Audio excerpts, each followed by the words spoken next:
और आवाम ने मुझे उभारा और उम्मीद दिलाई कि आप मैदान में आइए और आप इलेक्शन लड़िए, इंशाल्लाह हम आपका साथ देंगे और आपको जिताएंगे, इसलिए मैं मैदान में आया हूँ।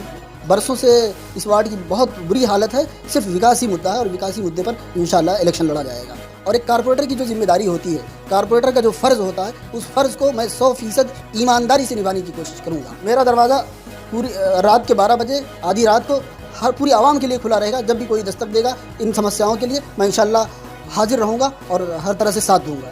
पैनल हमारा ही जीतेगा इंशाल्लाह। जिस पैनल में हम रहेंगे पूरे पैनल को जिता कर लाएंगे इंशाल्लाह।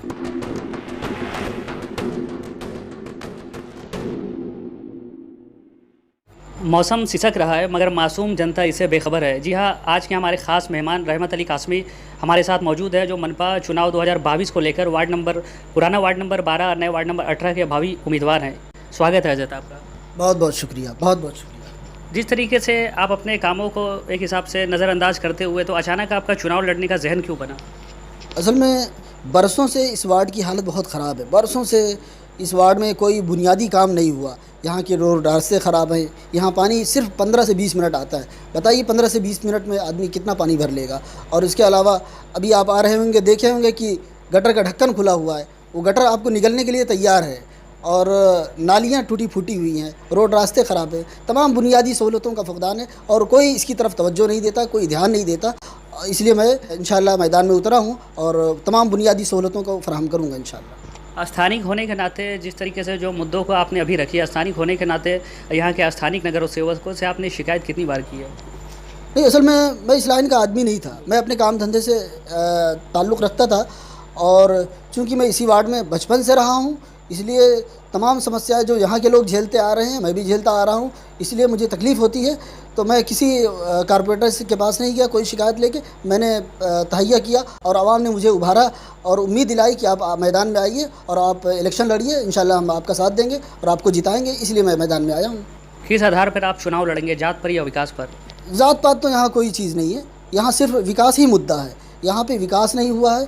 बरसों से इस वार्ड की बहुत बुरी हालत है, सिर्फ विकास ही मुद्दा है और विकास ही मुद्दे पर इंशाल्लाह इलेक्शन लड़ा जाएगा। जिस तरीके से लोगों ने आपका हौसला अफजाई किया, उनके लिए आपका पहला कदम क्या होगा?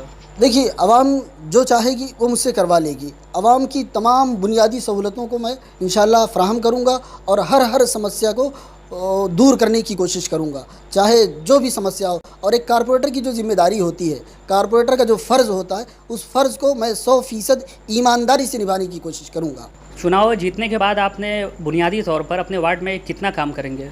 मैंने कहा ना, 100% ईमानदारी से काम करूंगा। अब तक जितने कारपोरेटर जीत कर आते हैं वो 100% ईमानदारी से काम नहीं करते हैं। अगर 100% ईमानदारी से काम करते तो आज हमारे वार्ड की ये हालत नहीं होती। मैंने एक नारा भी दिया है, इस बार ईमानदार। इसी नारे की बुनियाद पर मैं अपना पूरा काम करूंगा इंशाल्लाह। जिस पर आप आरोप लगा रहे हैं कि जो भी अभी जीत कर आए वो अपनी ईमानदारी से काम नहीं किए हैं, तो फिर आने वाले वक्त में आप किस तरीके से खुद दावा कर सकते हैं कि आप उस ईमानदारी पे काम करेंगे? देखिए, ईमानदारी पे काम नहीं हुआ, इसी को तो मैं मुद्दा बनाकर मैदान में आ रहा हूँ ना।